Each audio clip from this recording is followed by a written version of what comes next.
Well, hey there, toy lovers. Welcome back to Richard's Toy Room. As you can see today, we're going to do a vintage toy.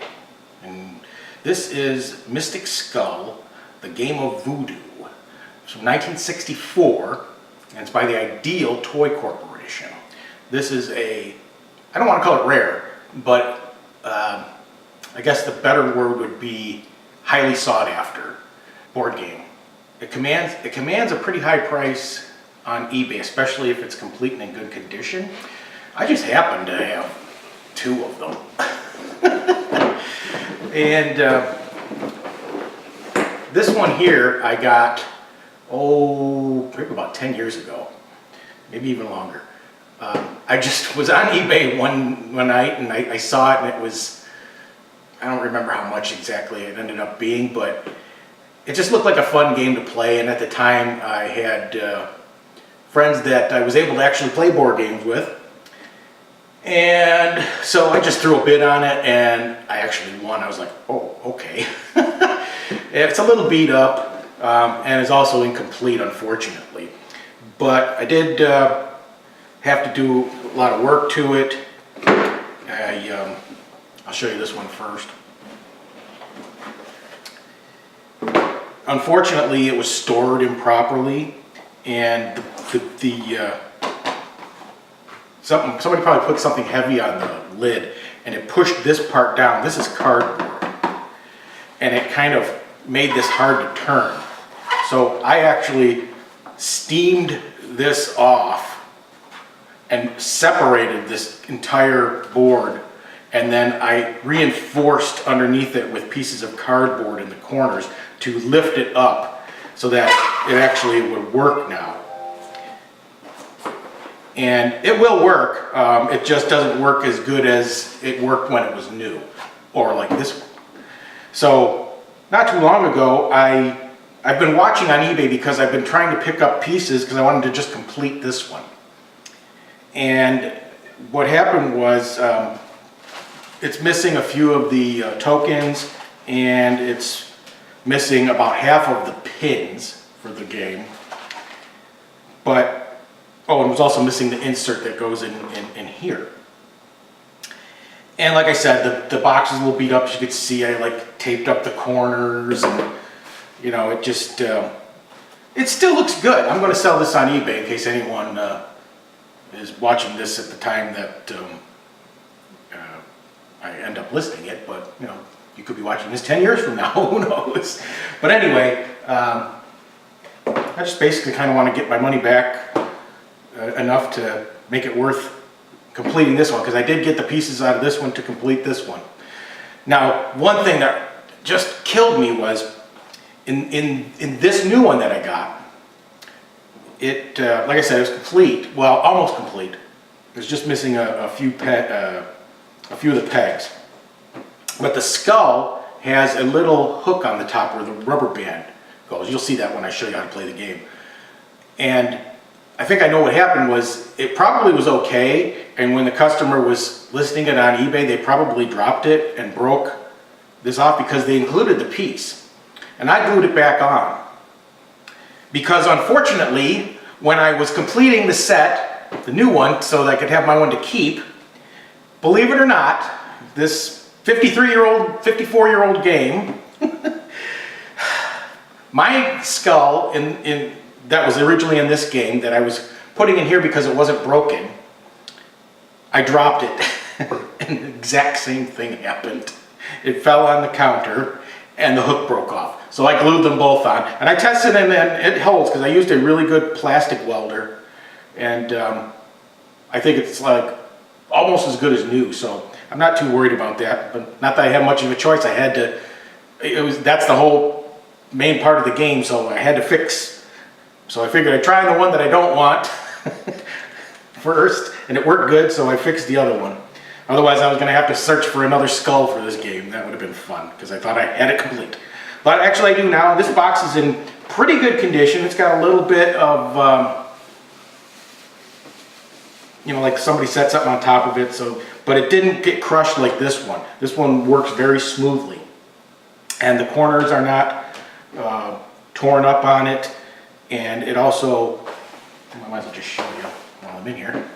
It also does have the insert, and I separated all the pegs into little plastic baggies. There's 40 pegs for each VOODOO doll. And so what I'm going to do is I'm going to take everything out of the box here, I'm going to set it up on the counter, then I will show you all the pieces that it comes with. Then we will kind of set up a faux game and kind of give you an idea of like one round or one turn, how the whole thing works. So give me a second and I'll get this set up, and by the magic of video, we'll be right back. Okay, we're back. So this is everything that's in the box. This is a complete game. Even though it doesn't really tell you in the instructions, which by the way, they're inside the boxlet so they don't get lost, and I'll go over them later. But it doesn't tell you how many pieces you get, but having the two sets, I was able to figure out, although I probably could have just counted these dots, I'm sure that's exactly what it is. Two of them, I had 40 pegs. So I knew that that was most likely, it would have to be an even number, and that was most likely how many there were supposed to be. I made sure I had 40 of each. You get 4 different colors: green, red, yellow, and blue. Now here's the skull. You get a better look at that. Now inside, there's a piece of metal. The rubber band hooks onto the skull, like that.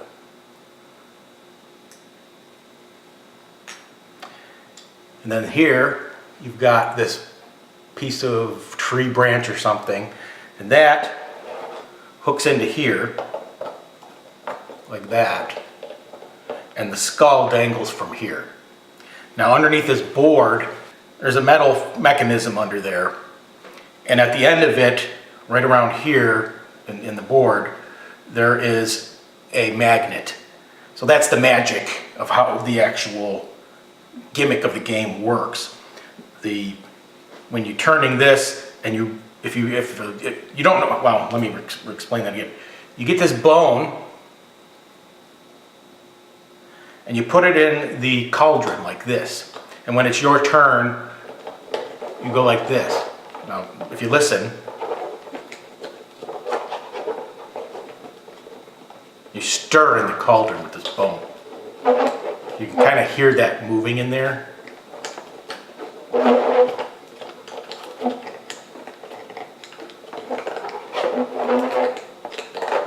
That's that mechanism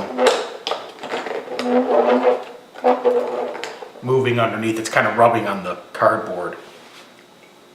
I'm sure this is probably just slightly crushed, and that's probably why it makes that noise, because I can feel a little resistance when I do that. And you probably, when it was new, it probably was no resistance to doing this. But anyway, that's what you do, and you don't know where it ends up because you don't know, you can't see it. And so then, you know, like I said, the skull hangs from here. Now kind of keep an eye on the skull, see how it's facing outwards. And I'm going to slowly turn this, I don't know where it is. And it'll start acting all weird when it, you see that? See how it kind of, oops. You can, I'll move this out of the way, you can actually see it pull it.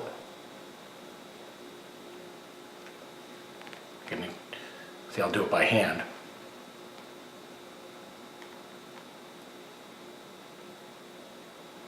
See how the skull turned around to face inwards? That's how you know you got the right spot. So anyhow, how about I'm not going to take all these pegs out because they're like kind of a pain in the butt to get back in the bag. So I'll just like empty out one bag of them. How about we go over the gameplay? Imagine yourself a witch doctor who can cast a hex. Using the voodoo dolls, pins, zombies, shrunken heads, spiders, and snakes, you can cast a spell. With the bone, you brew a potent spell while you chant a hex such as trouble, trouble, toil and trouble, fire, burn, and cauldron bubble. This spell is cast into the mystic's skull, which in turn tells a player who his victim is and how to put the hex on him. Now, we dare you to play the game. So the object of the game, each player tries to fill his opponent's voodoo dolls with pins while trying to keep his own doll from being filled. I showed you the contents. I showed you how it's basically set up.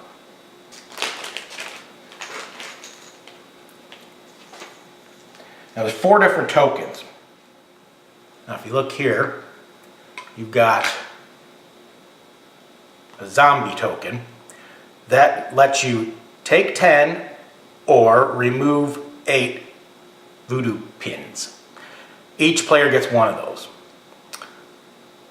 This is the witch doctor. Well, actually, this is a shrunken head. Each player gets 2 of these. This one says take 8 or remove 6. The snake says take 5 or remove 4. Each player gets 3 of those. And this one is the most plentiful one, the spider. It says take 3 or remove 2. Each player gets 4 of those.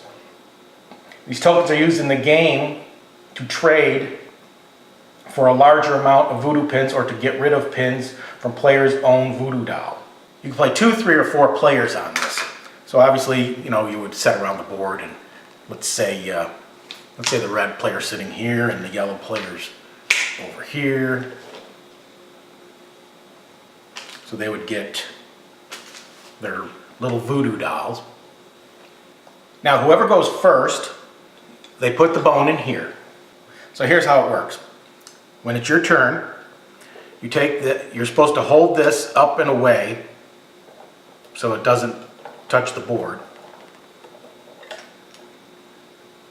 I think it'd probably be easier just to hook it like that temporarily instead of trying to hold it and do all this at the same time. I don't know how many hands I think people have.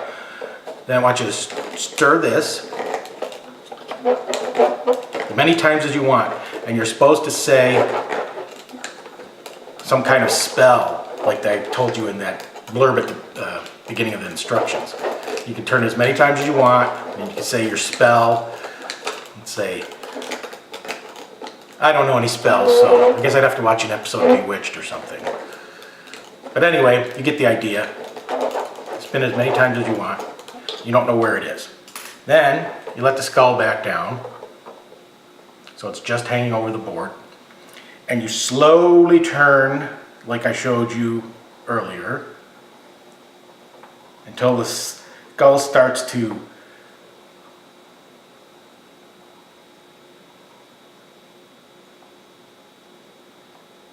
quiver.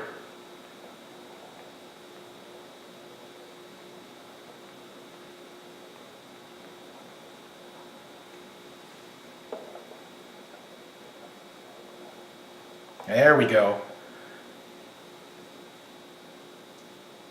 So that is your space that you have to decide what you want to do. Now, there's an inner section and an outer section, and let's zoom in on there and we'll show you what it says so we can give you an example of how to proceed on this turn.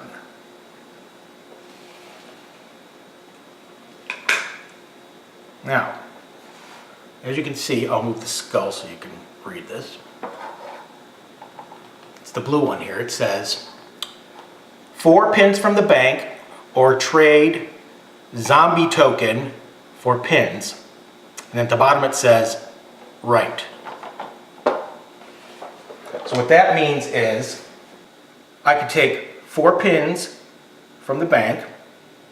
Nobody gets pins at the beginning of the game. They're all banked in one area. Now it doesn't specify that you have to use the same colored pins as the doll, but I'm assuming that is the reason that they're colored. Otherwise, what difference would it make except to identify which player is which? Since, let's say I'm yellow, and I'm playing against red because there's only 2 players. The bottom part where it says right, that means you're supposed to do this to the player to your right. Well, since we're only playing 2 players, player to my right doesn't exist, so there'd be the other player. So I would take 4 red pins, since that's the player to my right, and I would put 4 pins in his or her voodoo doll. The second option is I can take this token, the zombie, according, matches that. Now, this is the only one you get, so you'd have to play this one at the right time. So I can take this and get 10 pins and put it in the player to the right. So I would put, even more in here.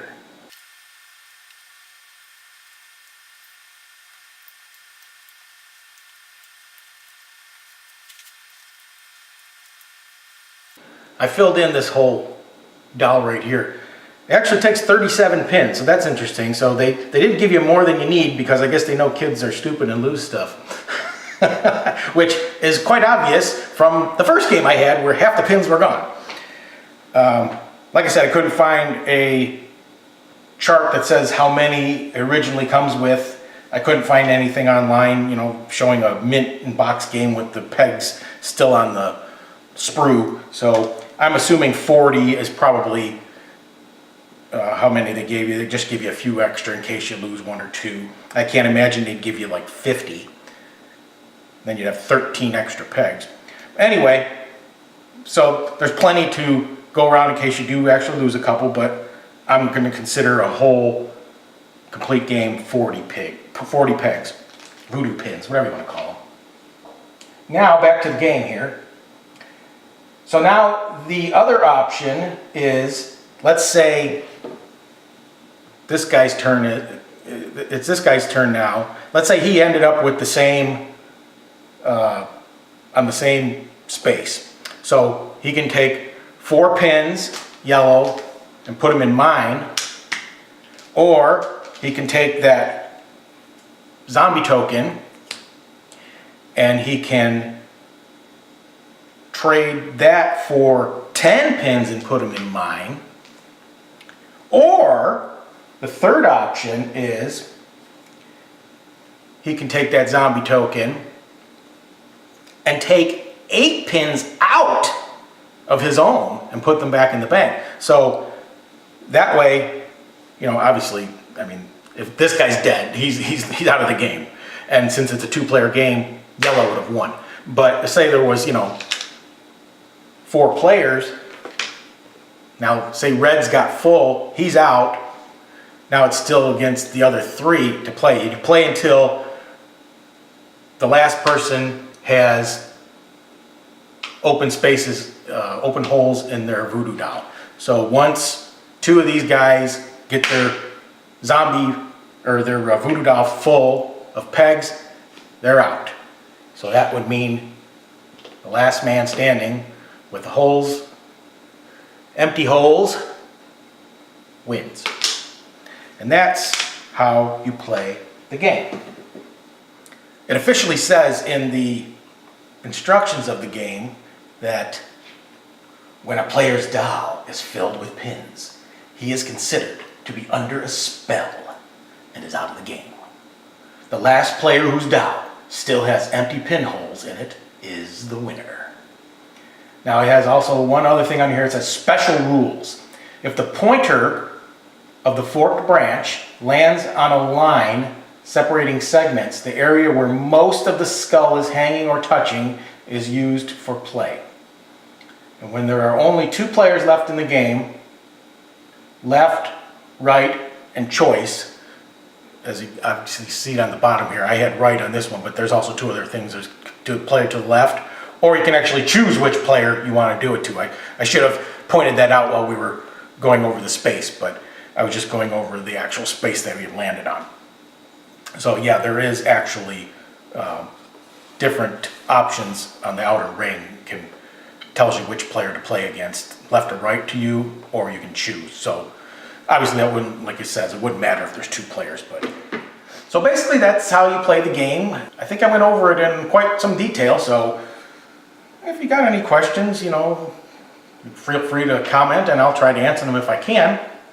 Did you notice my shirt that I wore? I felt that this was the most appropriate shirt to wear for the, or at least the most appropriate shirt that I owned. Kind of goes with it. Here, you see the skull.